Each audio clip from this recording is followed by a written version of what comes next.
एक बार एक आदमी महात्मा बुद्ध के पास पहुंचा। उसने पूछा, प्रभु, मुझे यह जीवन क्यों मिला? इतनी बड़ी दुनिया में मेरी क्या कीमत है? बुद्ध उसकी बात सुनकर मुस्कुराए और उसे एक चमकीला पत्थर देते हुए बोले, जाओ, पहले इस पत्थर का मूल्य पता करके आओ। पर ध्यान रहे, इसे बेचना नहीं है, सिर्फ मूल्य ही पता करना है।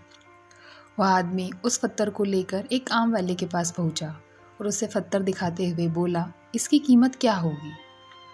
आम वाला पत्थर की चमक देखकर समझ गया कि अवश्य ही यह कोई कीमती पत्थर है, लेकिन वह बनावटी आवाज़ में बोला, दिखने में तो कुछ खास नहीं लगता है, पर इसके बदले मैं तुम्हें 10 आम दे सकता हूँ। वह आदमी आगे बढ़ गया। सामने एक सब्जी वाला था।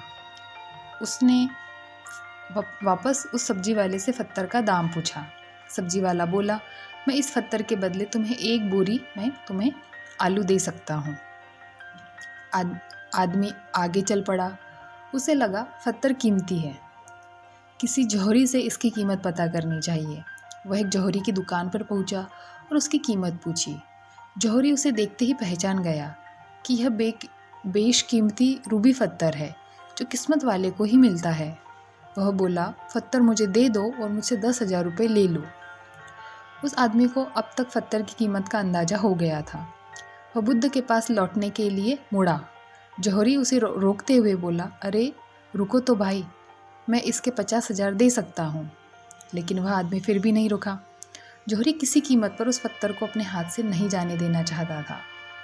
वह उछलकर उसके आगे आ गया और हाथ जोड़कर बोला, तुम यह पत्थर मुझे दे दो, मैं 1 लाख रुपए देने के लिए तैयार हूँ। वह आदमी जौहरी से पीछा छुड़ाकर जाने लगा। जौहरी ने पीछे से आवाज़ लगाई, यह बेशकीमती पत्थर है, अनमोल है। तुम जितने पैसे कहोगे मैं उतने पैसे तुम्हें दे दूंगा। यह सुनकर वह आदमी हैरान परेशान हो गया।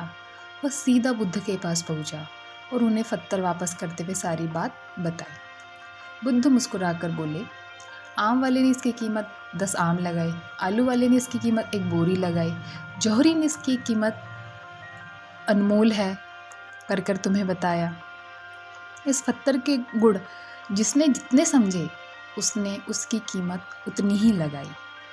ऐसे ही यह जीवन है। हर आदमी एक हीरे के समान है। दुनिया उसे जितना पहचान पाती है उसे उतनी ही महत्ता देती है, लेकिन आदमी और हीरे में एक फ़र्क यह है कि हीरे को तो कोई दूसरा तराशता है और आदमी को खुद अपने आप को तराशना पड़ता है। तुम भी अपने आप को तराश कर अपनी चमक बिखेरो, तुम्हें भी तुम्हारी कीमत बताने वाले मिल ही जाएंगे।